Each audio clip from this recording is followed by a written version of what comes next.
자, 오늘 7월 11일 마감 시황 말씀드리도록 하겠습니다. 오늘 시황의 제목은 박스피에서 장세까지 조금씩 변화하다입니다. 제가 방송에도 말씀드리고 우리 회원님들께도 말씀드리지만 요즘 거래량이 너무 안 나옵니다. 코스피가 금일 거래량 6조 1000억. 제가 보기에는 2020년에 소위 동학 개미운동 이후 최저 거래 대금입니다. 코스닥 5조 9천억.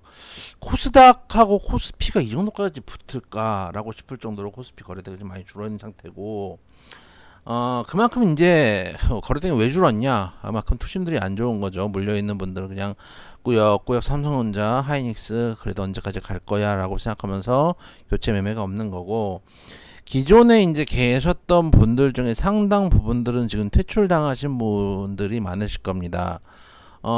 조금만 올라와도 손절을 하거나 이제 급하게 밀었다가, 제가 항상 말씀드리죠. 밀 때는 여러분도 안 팝니다.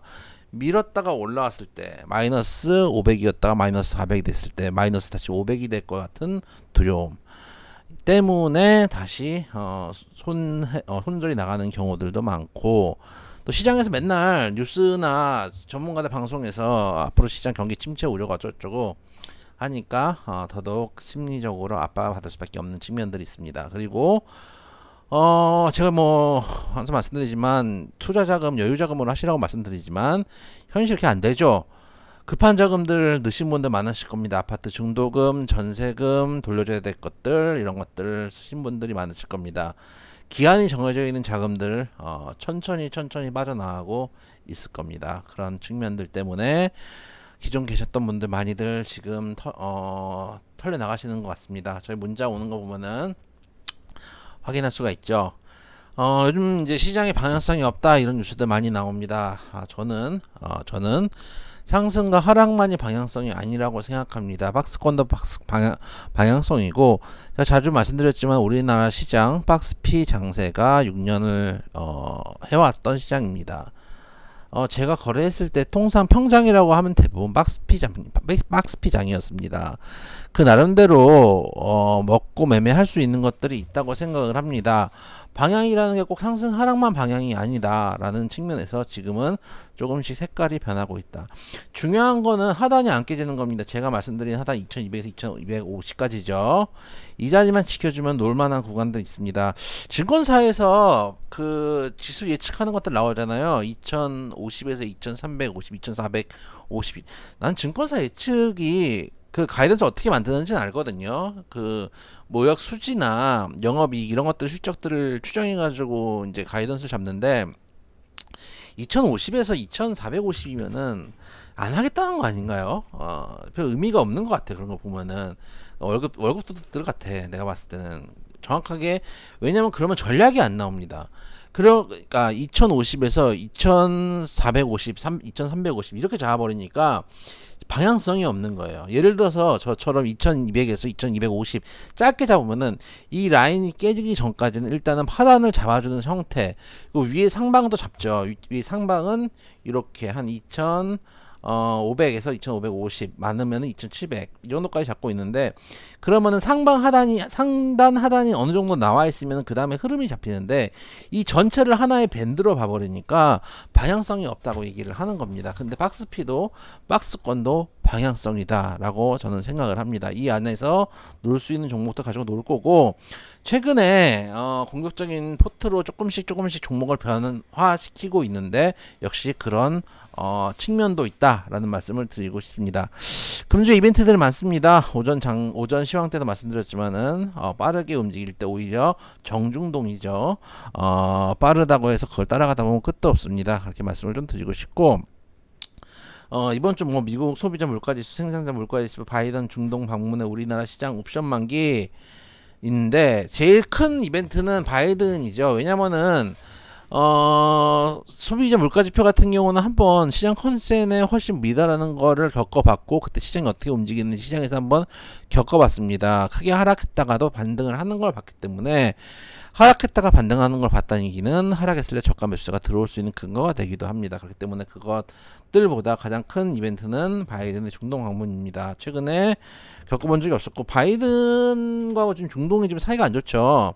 사우디아라비아를 대놓고 바이든이 국제적 왕따 시키겠다 그렇게까지 얘기를 했는데 이제 아쉬우니까 가는 거죠.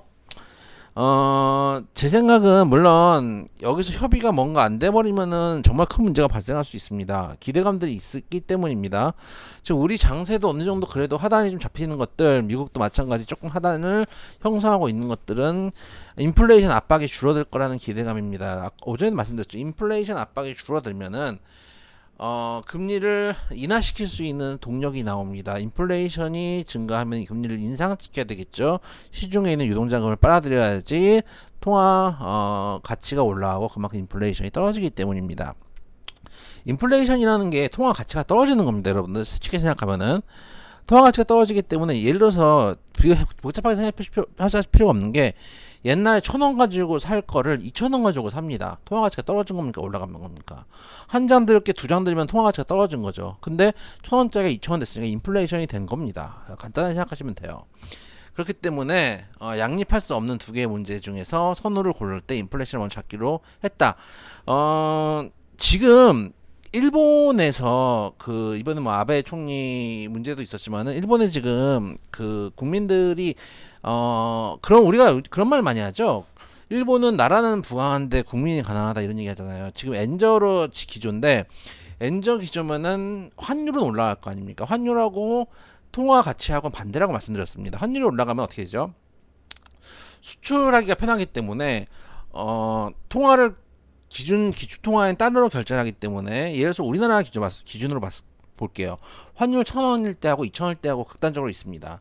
1달러를 팔았어요. 옛날에는 1,000원 가지고 들어왔는데 이제 2,000원 가지고 들어오면 그만큼 남는 게 많아지잖아요. 무역 흑자가 늘어나는 거죠. 근데 반대로 국민들이 소비하는 건 수입품들이 많습니다.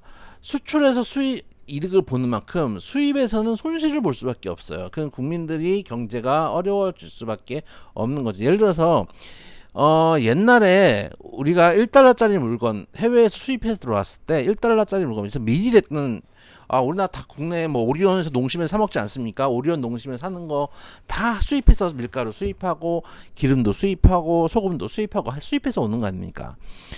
1,000원이면 1달러짜리 수입품을 살 수 있었는데 2,000원을 내야지 1달러짜리 수입품을 사는 겁니다. 그럼 대단히 국민들 입장에서 불리한 거죠. 그렇기 때문에 나라는 부자인데 국민들이 가난하다는 얘기가 나오는 게 그런 측면입니다. 그래서 어쨌든 간 그렇기 때문에 좀 일본 같은 경우에 좀 이제 아베에 대한 아주 극단적인 문제들도 좀 발생한 게 아닌가라는 생각들 좀 들어요.